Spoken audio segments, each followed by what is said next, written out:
2012 में आप सबने ये शोर सुना होगा कि इस साल के आखिर में दुनिया खत्म हो जाएगी। उस वक्त बहुत सी थ्योरीज ऐसी सामने आई जिनके मुताबिक निब्रू नाम का एक ख्याली सियारा उस साल के आखिर में हमारी जमीन के साथ टकरा जाएगा, जिससे दुनिया तबाह हो जाएगी। लेकिन इसके बारे में कोई भी साइंटिफिक प्रूफ हमारे पास नहीं था और ना ही ये जॉइंट सियारा 2012 के आखिर में हमारी जमीन से टकराया। आखिर ये शोर कैसा था? क्या वाकई में कोई सियारा हमारी जमीन से टकराने वाला था? अगर ऐसा था तो उसकी जमीन से ना टकराने की वजह क्या थी? इसके अलावा बहुत से साइंसदानों का ये ख्याल है कि हमारे सोलर सिस्टम में एक और बड़ा सियारा मौजूद है जिसको वो प्लेनेट 9 का नाम देते हैं। प्लेनेट 9 किस तरह का सियारा है? क्या ये हकीकत में मौजूद है? अगर है तो ये कब डिस्कवर हुआ? क्या ये वही सियारा है जो 2012 में दुनिया से टकराने वाला था? ये सारी इन्फॉर्मेशन आप जानोगे आज के इस वीडियो में, तो पूरी वीडियो वॉच कीजिएगा।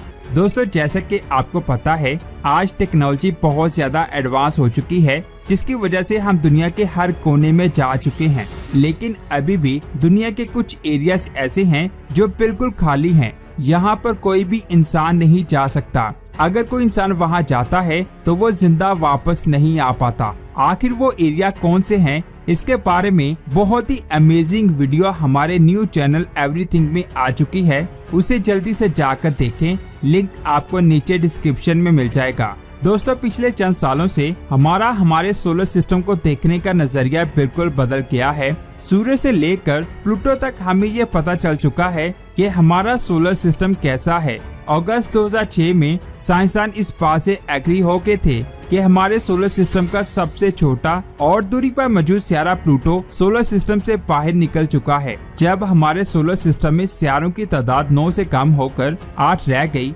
उसके बाद ये ख्याल किया जाता है कि सोलर सिस्टम में एक और सियारा भी मौजूद है जिसे प्लेनेट 9 कहा जाता है। साइंसदानों ने 2016 में ये पेशन गोई की कि ऐसा लगता है कि हमारे सूरज को एक और बहुत बड़ा सियारा ऑर्बिट करता है और ये सियारा आज से पहले कभी भी ऑब्जर्व नहीं किया गया। इसको प्लेनेट 9 इसलिए कहा जाता है क्योंकि अगर इसका पता चल जाता है तो ये सोलर सिस्टम में प्लूटो की जगह लेकर 9वां सियारा बन जाएगा। लेकिन कुछ साइंसदान अभी भी प्लूटो को 9वां सियारा मानते हैं और इस नए डिस्कवर होने वाले सियारे को प्लेनेट 10 का नाम देते हैं। अगर ये प्लेनेट 9 वाकई में मौजूद है और ये फ्यूचर में दुनिया को तबाह नहीं करेगा तो ये वो सियारा नहीं है जिसको निब्रू सियारा समझा गया था। 18वीं सदी तक ये समझा जाता था कि हमारे सोलर सिस्टम में सिर्फ 6 सियारे यानी मरकरी, वीनस, जमीन, मार्स, जुपिटर और सैटर्न मौजूद हैं और ये सब सियारे सिंपल टेलीस्कोप से आसानी से देखे जा सकते हैं।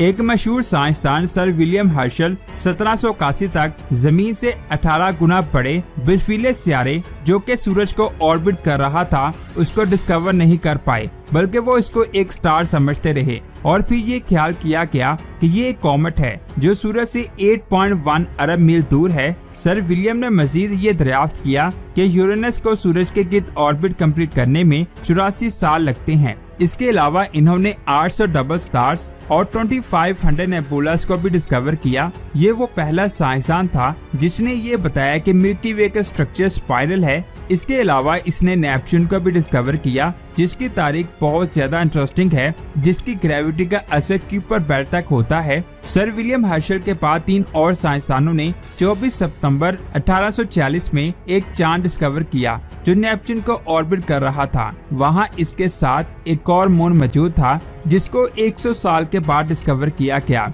1989 में पहली बार वॉयेजर 2 स्पेसक्राफ्ट नेपच्यून के पास पहुंचा और इसके जरिए हमने नेपच्यून के बारे में बहुत कुछ जाना और साथ ही इसने इसके गिर्द ऑर्बिट करने वाले कुछ नए चांद को भी डिस्कवर किया। इसके अलावा इसने कुछ रिंग्स को भी डिस्कवर किया जिनको जमीन से आसानी से नहीं देखा जा सकता। इन सब डिस्कवरी के बावजूद भी इक्वेशन में से कुछ मिसिंग था। नेपच्यून की डिस्कवरी के बाद कीपर बेल्ट में मौजूद कई डवार्फ सियारे के ऑर्बिट्स और कई दूसरे आइस ऑब्जेक्ट्स एक पूरा इसरार राज रहे। कुछ साइंसदानों का ये कहना है कि कुछ मैसिव सियारे जो अभी तक डिस्कवर नहीं हो सके, हो सकता है कि वो प्लूटो के पीछे छुपे हुए हों। लेकिन आगे बढ़ने से पहले ये जानना जरूरी है कि नासा के मुताबिक प्लेनेट 9 अभी सिर्फ ख्याल किया जाता है कि ये मौजूद है, इसलिए अभी सोलर सिस्टम के मैप को रीड्रॉ करना ठीक नहीं है। लेकिन कुछ एक्सपर्ट साइंसदान जिन्होंने ये डिस्कवर किया था कि प्लूटो सोलर सिस्टम से बाहर निकल चुका है, उनका यकीन है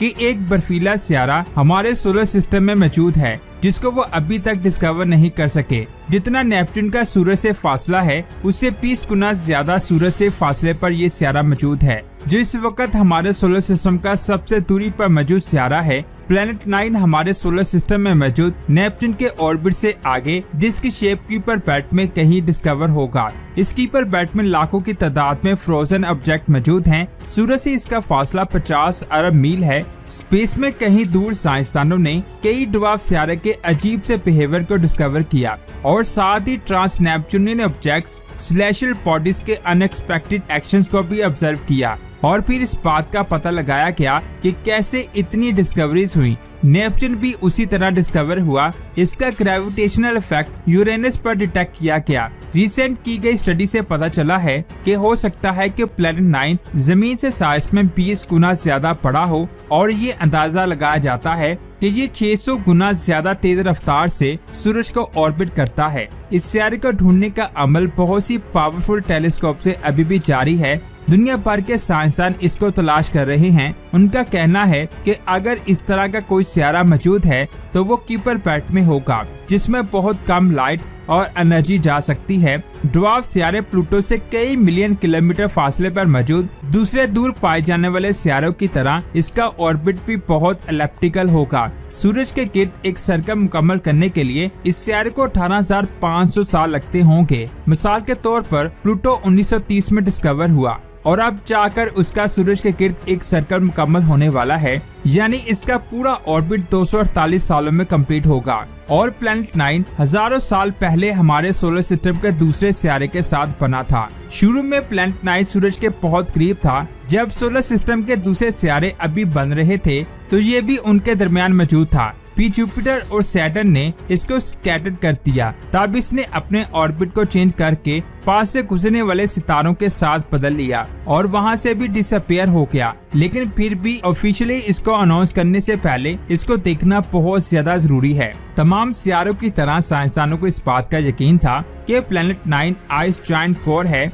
जो काफी छोटे ऑर्बिट्स के फटने के नतीजे में बना था। इस तरह ये सोलर सिस्टम के बनने के अमल में बहुत से सवाल खड़े करता है, जैसा कि अगर ये सियारा मौजूद है तो क्यों अभी तक इसको नहीं देखा जा सका। कीपर बेल्ट में मौजूद इस सियारे के ग्रेविटेशनल इफेक्ट को महसूस करने की वजह से साइंसदानों को इस बात का यकीन है कि ये सियारा मौजूद है और इसको ढूंढने में कई साल लग सकते हैं, क्योंकि यह सूरज के गिर्द अपना ऑर्बिट कई हजार सालों में कंप्लीट करता है। इसलिए इसे ढूंढने में भी कई हजार साल लग जाएंगे। इस सियारे के नाम मिलने की वजह यह भी है कि स्टार्ट पॉइंट से लेकर सूरज से दूर जाने तक इस सियारे की ग्रेविटी का असर किसी भी सियारे पर नहीं देखा गया। ये चीज इसकी मूवमेंट को डिटेक्ट करने में मजीद मुश्किल बना देती है। अब तक इसकी हाफ ऑर्बिट को सर्च कर लिया गया है और अभी इसके आधे ऑर्बिट को ढूंढना बाकी है, लेकिन उसे ढूंढना बहुत ज्यादा मुश्किल है। इसलिए सर्च एक गैसिंग गेम बनी हुई है कि ये सियारा सूरज से बहुत ज्यादा फासले पर होने के अलावा कोई भी रोशनी प्रोड्यूस नहीं करता। इस वजह से इसको ढूंढना बहुत मुश्किल है, लेकिन हो सकता है कि साइंसदान आने वाले कुछ सालों में इसको ढूंढ ले। आप इसके बारे में क्या कहते हैं, नीचे कमेंट्स करके जरूर बताएं। वीडियो अच्छी लगी तो लाइक करने के साथ साथ इसे आगे भी शेयर करें। मिलते हैं एक और अमेजिंग वीडियो में। अपना बहुत सारा ख्याल रखें। अल्लाह हाफिज।